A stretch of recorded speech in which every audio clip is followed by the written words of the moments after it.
அஸ்ஸலாமு அலைக்கும் hi viewers, welcome to Manha total herbal hair care. இப்போது புதிதாக ஒரு ஹேர் பேக் நான் இப்போது இந்த வீடியோக்குள்ளே உங்களுக்கு காண்பிக்க போகிறேன். அந்த ஹேர் பேக்கினால் வாடிக்கையாளர்களுக்கும் என்ன பயன் என்றால், அந்த ஹேர் பேக்கில் வந்து 2 in 1, அதாவது ஃபேஸ்க்கும் யூஸ் பண்ணிக்கலாம், நீங்கள் தலைக்கும் யூஸ் பண்ணிக்கலாம். அதனால் என்ன பெனிஃபிட் அப்படின்னா, ஃபேஸ்க்கு யூஸ் பண்ணும்போது உங்களுடைய ஃபேஸ்க்கு மாஸ்க் வந்து டைட்டாக, அதாவது உங்களுக்கு இது சின்ஸ்லாம் வந்து டைட்டாக நமக்கு நல்லா டைட் பண்ணி பிடிச்சிக்கும். அதனால் உங்களுக்கு சுருக்கங்கள் வராது. ரெண்டாவது வந்துட்டு அந்த செம்பருத்தியும் வந்து வலுவழுப்பு தன்மை உள்ளது. ப்ளஸ் வந்துட்டு உங்களுக்கு முழு பச்சை பயிரும் வலுவழுப்பு தன்மை உள்ளது. ஸோ இதை நம்ம ஹேர் பேக்காக யூஸ் பண்ணும்போதும் ஃபேஸ் பேக்காக யூஸ் பண்ணும்போதும் இந்த வலுவழுப்பு தன்மையினால் நம்ம ஸ்கின்னில் வந்துட்டு நல்ல க்ளோனஸும் ஃபேர்னஸும் ப்ளஸ் வந்து ஸ்கின் டைட்டிங்கும் நமக்கு கிடைக்கும், ஹேர் டைட்டிங்கும் நமக்கு கிடைக்கும். இதை ஹேர் அப்ளை பண்ணும்போது ஹேரில் கூட நமக்கு ஹேர் வந்துட்டு லூஸாக இல்லாமல் டைட் பண்ணி நமக்கு ஹேர் வந்து ஸ்கல்ப்பை வந்து டைட் பண்ணி கொடுக்கும். நமக்கு சில பேருக்கு வந்து மண்டை ஓடு வந்து லூஸாக இருக்கும்.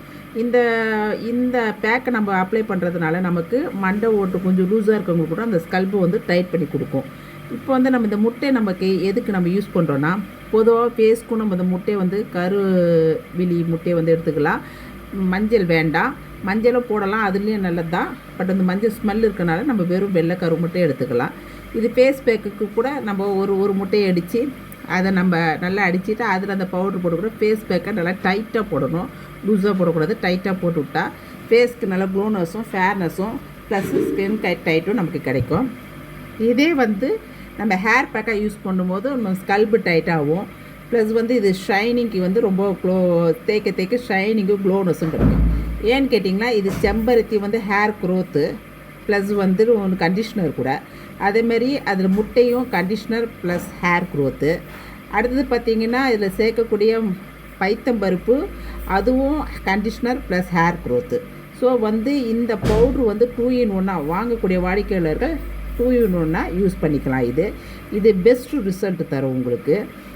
ஆக்சுவலாக வந்துட்டு இதை நமக்கு எவ்வளோ முடி உங்களுக்கு இருக்குதோ அதுக்கேற்ற மாதிரி இந்த வெள்ளைக்கரு எடுத்துக்கோங்க. என்னுடைய முடி வந்து லாங் ஹேருனால எனக்கு நான் 3 முட்டை எடுத்திருக்கேன். அந்த 3 முட்டையை நல்ல தண்ணி மாதிரி லிக்விட்டாக நம்ம அடிச்சுக்கிட்டு அதை வந்து இன்னொரு பவுலில் நம்ம மாற்றிக்கிட்டு நமக்கு தேவையான பவுட்ரு அதில், அதாவது உங்கள் ஹேருக்கு எவ்வளோ பவுட்ரு தேவையோ அவ்வளோ பவுட்ரை நீங்கள் அதில் போட்டுட்டு நல்லா மிக்ஸ் பண்ணுங்கள். மிக்ஸ் பண்ணும்போது அந்த கட்டியாக விழும் இல்லையா, அந்த கட்டி இல்லாமல் லிக்விடாக வரும் வரையும் நீங்கள் அதை நல்லா ஸ்பூனில் வச்சு நல்லா டிப் பண்ணி நல்லா அடிங்க. அடிச்சுக்கிட்டே வரும்போது நைஸ் தன்மை வரும் உங்களுக்கு. அந்த நைஸ் தன்மையோடு நமக்கு அப்ளை பண்ண ஈஸியாக இருக்கும். ரெண்டாவது பார்த்திங்கன்னா, இது வந்துட்டு அரிசி களைஞ்ச தண்ணி. இது 2 நாள் நான் புளிக்க வச்சுருக்கேன். பொதுவாகவே என்கிட்ட வந்து அரிசி களைஞ்ச தண்ணி ஸ்டாக்கில் இருந்துக்கிட்டே இருக்கும். நான் ஹேர் வாஷில் இருந்து எல்லாத்துக்குமே அந்த ஹேர் சம்மந்தப்பட்ட எல்லா விஷயத்துக்குமே இந்த வந்துட்டு அரிசி களைஞ்ச தண்ணியை நான் புளிக்க வச்சு யூஸ் பண்ணிகிட்ருப்பேன். ஸோ நீங்களும் அதே மாதிரி செஞ்சிங்கன்னா, அந்த அரிசி கஞ்சி தண்ணினால நமக்கு அதில் புளிப்புத்தன்மை இருக்கிறதுனால அதோடைய நமக்கு ஹேர் க்ரோத்து இம்ப்ரூவ்மெண்ட் கொடுக்கும். ரெண்டாவது வந்து நமக்கு தேவையில்லாத மண்டையில் உள்ள சில பிரச்சனைகளையும் அந்த அரிசி தண்ணி நமக்கு சரி பண்ணி செய்து கொடுக்கும். ஸோ அரிசி தண்ணிங்கிறது பெஸ்ட்டு ரிசல்ட்டு. அது நார்மல் வாட்டரை விட நீங்கள் இந்த அரிசி களைஞ்ச தண்ணீரை நீங்கள் யூஸ் பண்ணிக்கிட்டிங்கன்னா அது நல்லா பெஸ்ட் ரிசல்ட் தரும். உங்கள் ஹேர் வந்து ஷைனிங்காகவும் ஸ்மூத்தாகவும் நமக்கு குளிச்சு முடிச்சதுக்கு தெரியும். இப்போ வந்து தலையில் இது மாதிரி தேய்ச்சி முடிச்சதுக்கப்புறமா நமக்கு எவ்வளோ பேக்கணுமோ தேய்ச்சி முடிச்ச பிறகும் நான் இது வாஷ் பண்ணுறதுக்கு இந்த கஞ்சி தண்ணியை தான் எடுத்துக்கிறேன். கஞ்சி தண்ணியில் அரிசி களைஞ்ச தண்ணி தான், அதை கொண்டு தான் தலையை நான் மசாஜ் பண்ணி நல்லா தேய்ப்பேன். தேய்ச்சி முடிச்சதுக்கப்புறமா அந்த தண்ணியிலே நல்லா தேய்ச்சி முடிச்சதுக்கு அப்புறமா நார்மல் தண்ணியில் குளிக்க ஆரம்பிச்சிடும். குளித்து முடிச்சதுக்கப்புறமா இந்த காட்டன் மிட்டாய்